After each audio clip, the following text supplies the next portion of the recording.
우리 다 같이 하나님 앞에 기도하시면서 예배의 자리로 나가겠습니다. 기도하겠습니다. 하나님 아버지, 은혜를 감사합니다.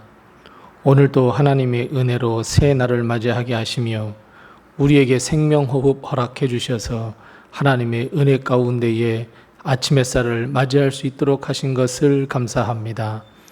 오늘 하나님께서 우리에게 생명 허락하셨으니 오늘 하루가 하나님께 영광 돌리는 귀한 하루가 되게 도와주옵시고 하나님과 동행하며 하나님께서 인도하시는 그 길로 순종하는 오늘 하루의 삶이 될 수 있도록 하나님께서 은혜 위에 은혜를 더하여 주시옵소서. 하나님, 우리는 어리석어서 틈만 나면 세상으로 향하며 하나님을 등지려 합니다. 이런 우리들을 불쌍히 여겨주셔서 우리 하나님께서 붙잡아 주옵시고 우리의 발걸음 하나하나를 하나님께서 도와주셔서 의의 길로 하나님의 나라를 향한 발걸음으로 천국 소망을 끌어안고 걸어가는 믿음의 길이 될 수 있도록 하나님께서 은혜를 더하여 주시옵소서.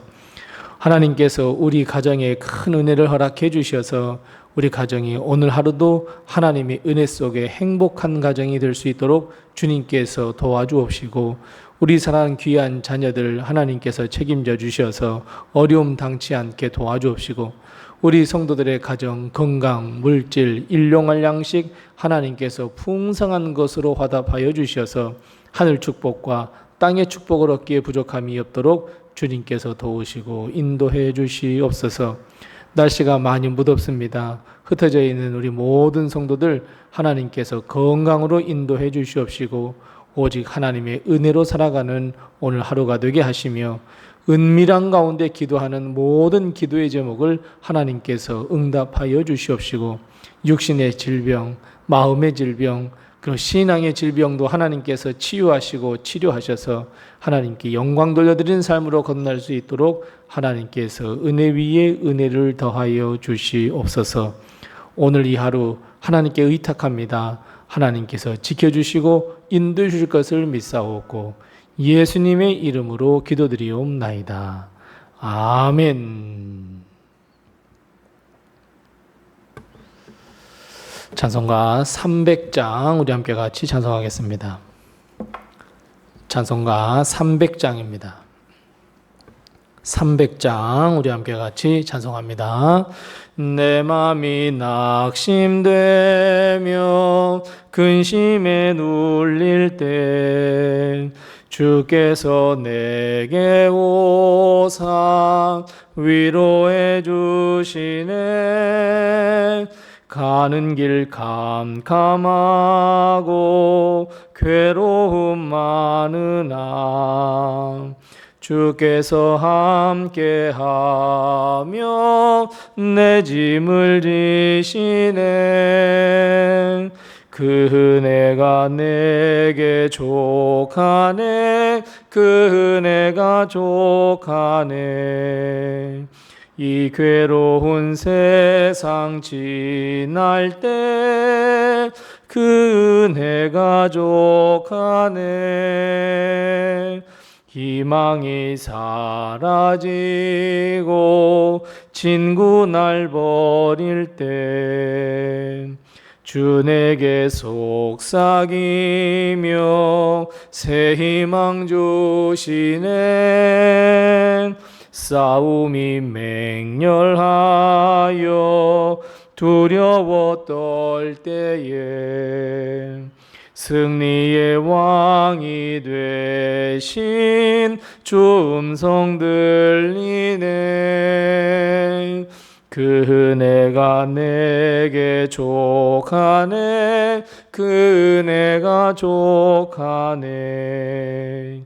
이 괴로운 세상 지날 때 그 은혜가 족하네.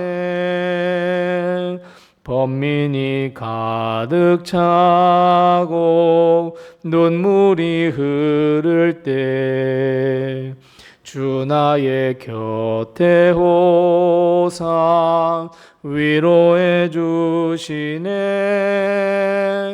환난이 닥쳐와서 어려움 당할 때 주님의 능력 입어 원수를 이기네.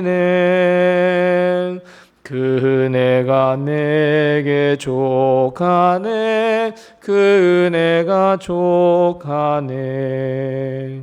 이 괴로운 세상 지날 때 그 은혜가 족하네.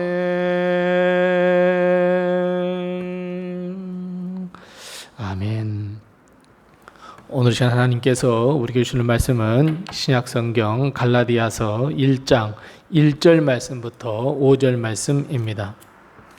신약성경 302면에 있는 갈라디아서 1장 1절 말씀부터 5절 말씀을 우리 함께 같이 한 목소리로 봉독합니다. 갈라디아서 1장 1절 말씀부터 5절입니다. 함께 같이 봉독합니다.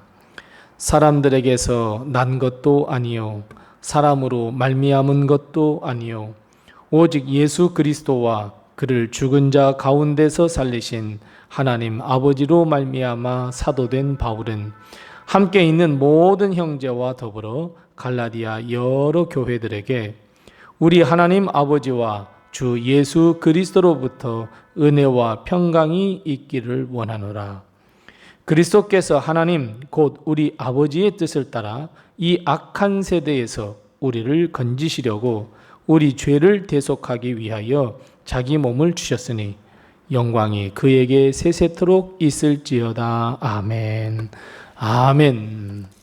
오늘 하루도 하나님의 큰 축복과 은혜가 우리 교회와 성도님들의 가정에 늘 충만하시기 바랍니다. 바울은 서신을 쓸 때마다 빼먹지 않는 인사 주제가 있었습니다. 바로 은혜와 평강입니다. 오늘 우리 교회와 성도들 그리고 온 가정에 하나님의 은혜와 평강이 넘치시기를 바랍니다. 바울은 갈라디아 교회에 인사하면서 오늘 본 말씀 3절 말씀처럼 다른 교회와 마찬가지로 은혜와 평강의 인사를 나누고 있습니다. 우리는 이 세상을 살아가면서 행복, 즐거움, 그리고 웃음을 위해서 살아갑니다. 하지만 항상 우리의 귓가에 들려오는 소식은 불안한 소식, 걱정스럽고 또 우리를 불편하게 하는 소식이 더 많다는 것을 깨닫게 됩니다.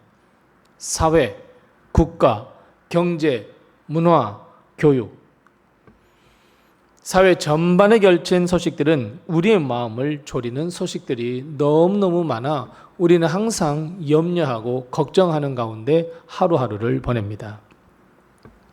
뿐만 아니라 믿음의 삶에 있어서도 불안한 마음이 들 때가 한두 번이 아닙니다. 내가 이렇게 된 것이 하나님께서 나를 버리심 때문인가? 사탄과 마귀가 주는 이런 생각으로부터 시작해서 나의 믿음을 앗아가려는 유혹과 환난의 소식, 환경이 우리 앞에 펼쳐져서 스스로 실망하고 좌절할 때가 많이 있습니다. 갈라디아 교회는 분명히 바울이 복음을 전할 때에 기쁨 가운데 복음을 받아들였고 믿기로 결단했으며 교회를 세우고 협력했으며 오히려 복음을 널리 전하는 교회가 되기로 결단했던 교회였습니다.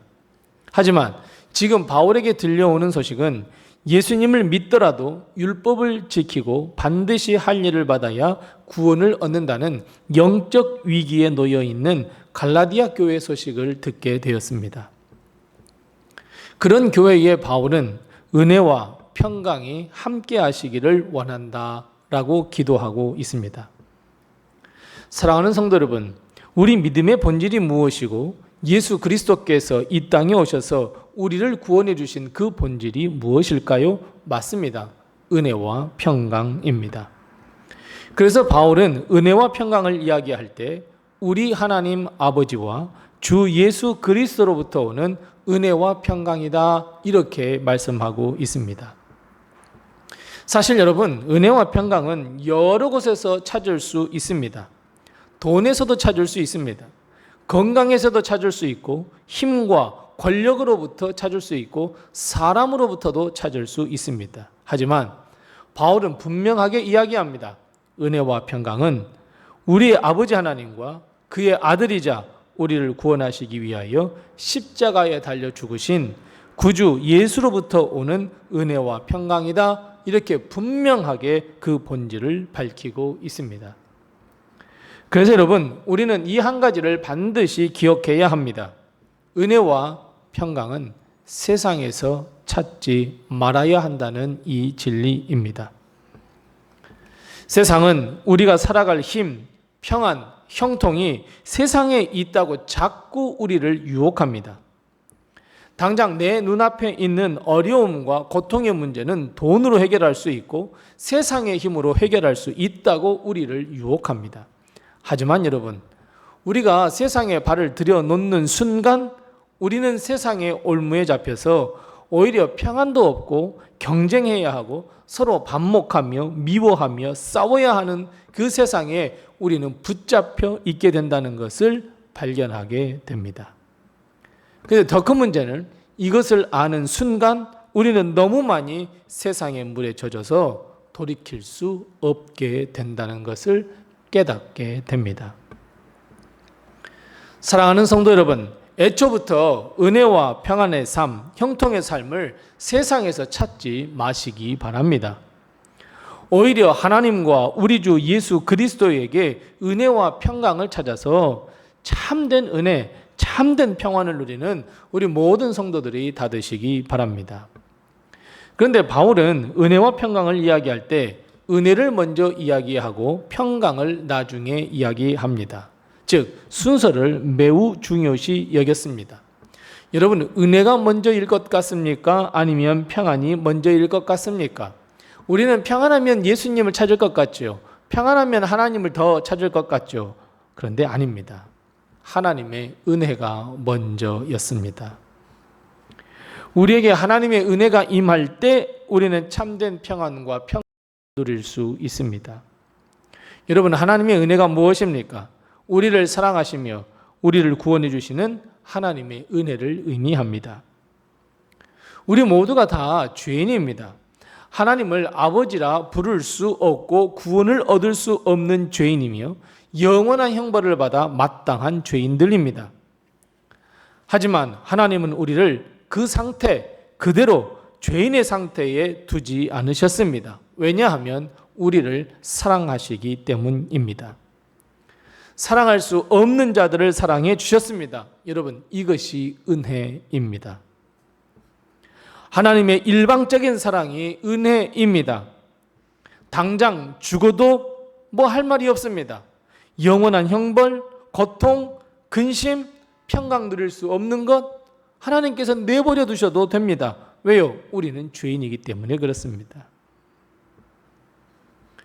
우리 자신의 본질, 즉 죄와 영생의 문제를 해결하지 않고서는 도무지 평강을 누릴 수 없습니다. 그런데 하나님은 이것을 잘 알고 계셔서 우리에게 강권적으로 사랑과 은혜를 베풀어 주셔서 우리가 예수 그리스도를 통해서 구원을 얻도록 그 길을 열어 주셨습니다. 여러분, 이것이 진짜 은혜입니다. 값도 없습니다. 다른 조건사항도 없습니다. 그저 예수 그리스도를 믿기만 하면 됩니다. 이 은혜의 구원이 우리에게 임하면 하나님과 원수되었던, 하나님과 깨어졌던 그 불편한 관계가 이제 회복이 되고 평강의 관계를 맺을 수 있게 됩니다. 다시 회복되어 하나님과 우리 사이가 회복되어서 평강을 누릴 수 있도록 해줍니다. 평강이란 고요함, 바로 그 자체입니다. 평강이란 사랑을 받을 수 없는 자라가 사랑을 받고 있음을 깨닫고 뿐만 아니라 사랑할 수 있는 것이 평강입니다. 하나님의 사랑, 그리고 예수 그리스도의 그 사랑의 십자가의 사랑을 받은 우리는 하나님과 더불어 평강할 수 있고 다른 사람들과 평강할 수 있습니다. 평화를 주고 받을 수 있습니다. 그래서 주님은 우리에게 말씀하십니다. 뭐라고요? 내가 너에게 주는 이 평안, 이 평강은 세상이 줄 수도 없고 세상이 알 수도 없는 것이라. 즉 세상의 방식과는 전혀 다른 것이 하나님이 주시는 평안, 내가 너에게 주시는 평강이라 말합니다. 세상은 평강을 이야기하면서 조건을 요구합니다. 하지만 주님이 우리에게 주시는 평강은 은혜의 평강, 아무런 조건이 없습니다. 값없는 평강입니다. 하나님의 사랑과 구원이 예수 그리스도를 통해 우리에게 임하는 강력하고도 매우 본질적인 평강입니다. 그래, 사랑하는 성도 여러분, 아버지와 우리 주 예수 그리스도로부터 우리에게 임하는 참된 은혜와 평강을 누리는 우리 모든 성도들이 다 되시기 바랍니다. 마지막입니다. 이 은혜와 평강을 누리게 하는 찬 장소가 있습니다. 우리가 은혜와 평강을 정말로 누릴 수 있는 한 장소, 오늘 본 말씀 4절 말씀입니다. 우리가 어디에서 은혜를 누리며 깨닫고 어디에서 평강을 누리며 깨달을 수 있을까요? 맞습니다. 우리 주 예수 그리스도의 십자가입니다. 우리 주님은 우리에게 아버지의 은혜와 평강을 주시기 위하여 기꺼이 십자가에 달려 죽으셨습니다. 우리를 위하여 내어주신 목숨입니다. 몸을 주셨단 말씀합니다. 사랑하는 성도 여러분, 하나님의 은혜와 평강은 그 어떤 곳에서 다른 곳에서 찾을 수도 없고 누릴 수도 없습니다. 더욱이 우리가 좋아하는 저 세상에서는 찾아볼 수 없습니다. 오히려 죽음이 있는 곳, 피비린내가 진동하는 곳, 그 십자가에 있음을 우리는 반드시 깨달아야 합니다. 주님이 당하신 고통과 죽음 안에, 십자가 안에 하나님의 은혜와 평강이 있다는 것을 우리는 반드시 깨달아야 합니다. 그래서 사랑하는 성도 여러분, 십자가 앞으로 나오시기 바랍니다. 세상으로 향하는 우리의 발걸음을 멈추고 십자가 앞으로 나와서 십자가 앞에 무릎을 꿇을 때, 주님을 인격적으로 만날 때 거기에 참된 은혜와 평강이 있다는 것을 꼭 깨닫고 믿으시기 바랍니다. 우리 사랑하는 성도 여러분, 십자가 안에서 하나님의 은혜 그리고 하나님의 평강, 세상이 줄 수도 알 수도 없는 이 은혜와 평강을 누리는 복된 우리 모든 성도들이 다 되시기 바랍니다. 기도하겠습니다. 우리 함께 기도할 때 두 가지로 먼저 기도하시고 또 내게 허락하신 기도의 점을 가지고 기도합니다.